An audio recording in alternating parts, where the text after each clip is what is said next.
everybody, how are you all? My name's NA Saqib, I'm your IELTS mentor, and I've started the online lecture series regarding IELTS speaking subtest in the beginning, and later on we'll also talk about other modules like listening, reading and writing. Today it's second part of the speaking subtest of the IELTS, and I will just tell you about the details, and they'll be highly beneficial, and definitely you will, if you work out using those tips and techniques which I'm going to tell you today, you will just be delighted, and you will be well prepared, well equipped for part 2, which is considered a bit difficult, more difficult than the other parts, because you got to speak on it solely, individually, independently, and it's a kind of monologue.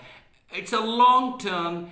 There are no question answers now. No examiner is asking the question and you are answering it. You are just, speaking of your own, because points have been given to you. A cue card will be provided you on which there is a topic, and then there are some outlines regarding that topic and bullet points. You got to explain all those bullet points very comprehensively on your paper and with the help of your pencil on the paper, because A4 size paper will also be given along with the cue card, and you can brainstorm for 1 minute, because 1 minute will be given to you for thinking about further ideas regarding that topic. So I would say that you have to speak normally, smoothly, no breaks, no hesitation, and this is going to help you out in your part 2 of the speaking subtest. So you've got to speak for up to 2 minutes continuously. So that's it. That's why it's a bit considered difficult, because in the first part and the third part of the speaking test, examiner asks the question and you answer those questions accordingly. But here, no questioning and answering. You have to speak independently about that topic for up to 2 minutes, 1.5 minutes or 2 minutes. It depends on the examiner when he stops you. But you have to speak a bit non-stop, but with pauses and with breaks, so that the examiner understands you lock, stock and barrel, and you have to speak normally and smoothly as far as this part is concerned. Now, some very, very highly important points which can give you a little bit of convenience for preparation. Point number 1 would be like this. You don't have to talk about every bullet point. It's not indispensable to talk about all the points.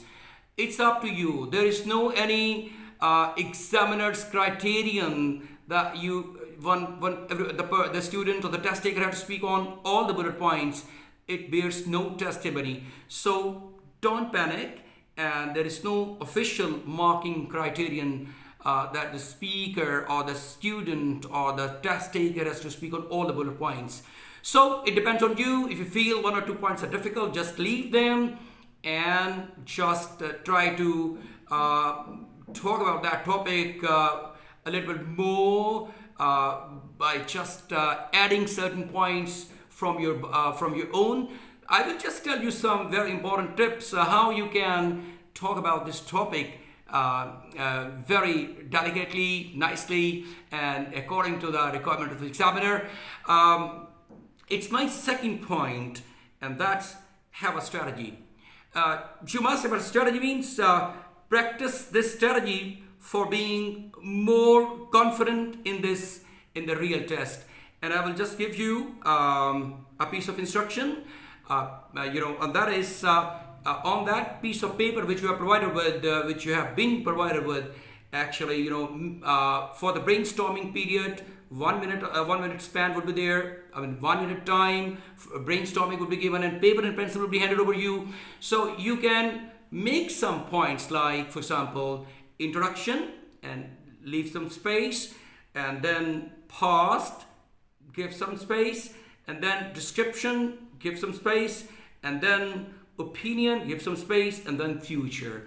So in these spaces, empty spaces, you can further write down the details regarding that topic which you have been given by the examiner. Point number 3 would be preparation. You know that practice makes you perfect. It makes everybody perfect if practice is done according to the requirement of the examination and under the guidance of the teacher or the IELTS trainer. If some practice is done or preparation is done, I would say that you will be feeling very comfortable, or you will be in the comfort zone when you will be taking your speaking subtest, especially part 2, because it's a long term, it's the monologue. You got to speak on one topic continuously for up to 2 minutes.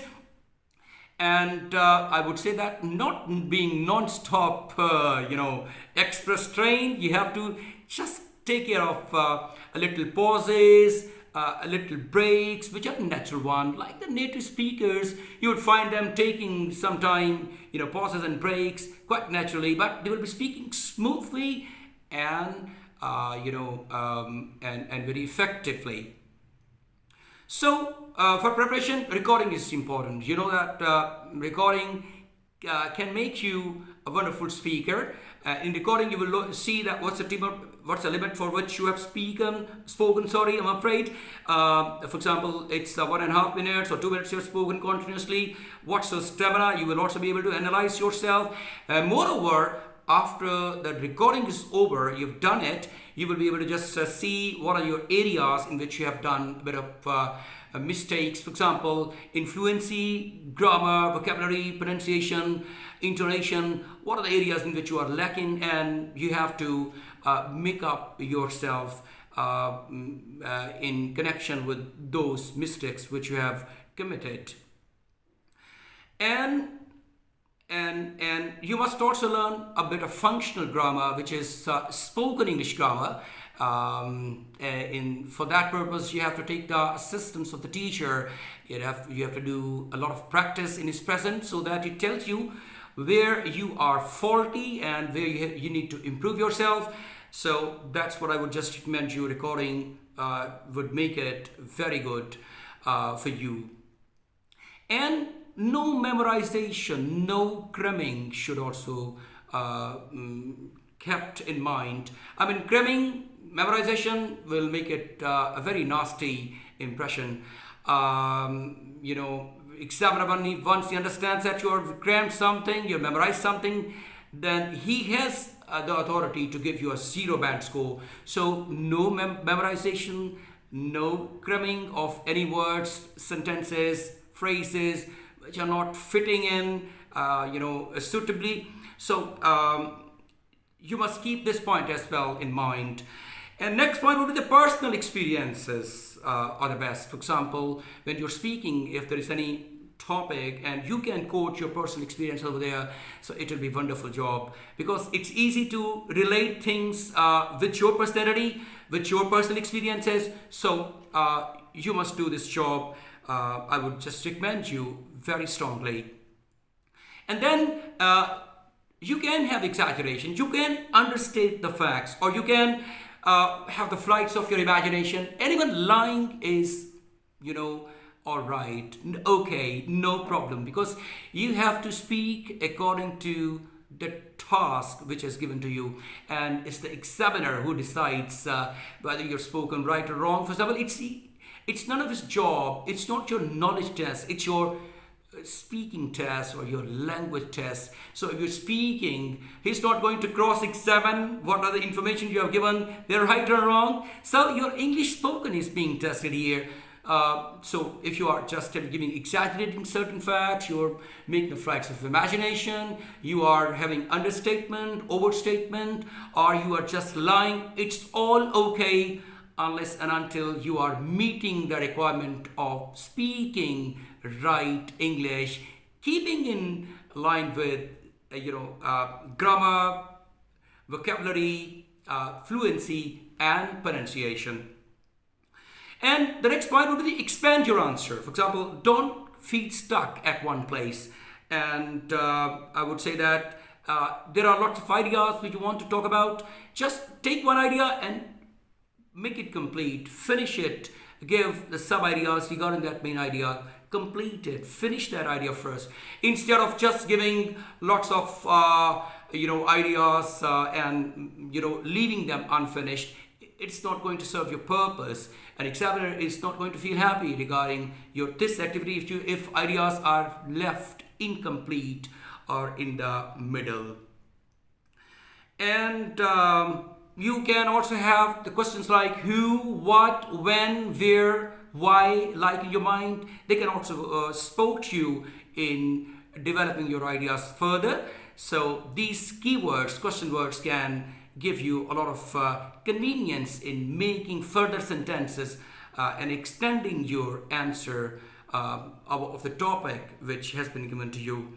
And then mistakes are okay. You are not a native speaker. Even native speakers, when they're speaking, they commit mistakes, they make mistakes, they make errors, and no problem, because it's quite natural. To err is human and to forgive divine. So examiner is going to forgive you, no problem.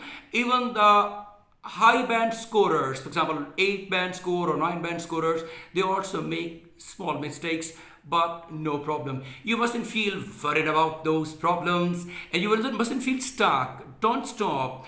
Continue speaking until you finish your task, and in this way you will be hopefully reaching your target. And you are not a native speaker, so you can also have utility of MTI, mother tongue influence, and don't edit your sentences when you're finishing them. It's not going to make any good impression for the examiner. So thank you very much indeed. Today's topic was about the part 2 of the speaking subtest, and I have told you very and highly valuable points regarding that part 2. I hope they are going to help you out. In the next videos, we'll also just give you some practical examples of those tests later on. So until then, thank you very much indeed, and don't forget to subscribe our channel, Genius Institute Lahore. It's gonna introduce you with super duper videos regarding spoken English and IELTS for the modules like listening, reading and writing. Until then, thank you. Bye-bye.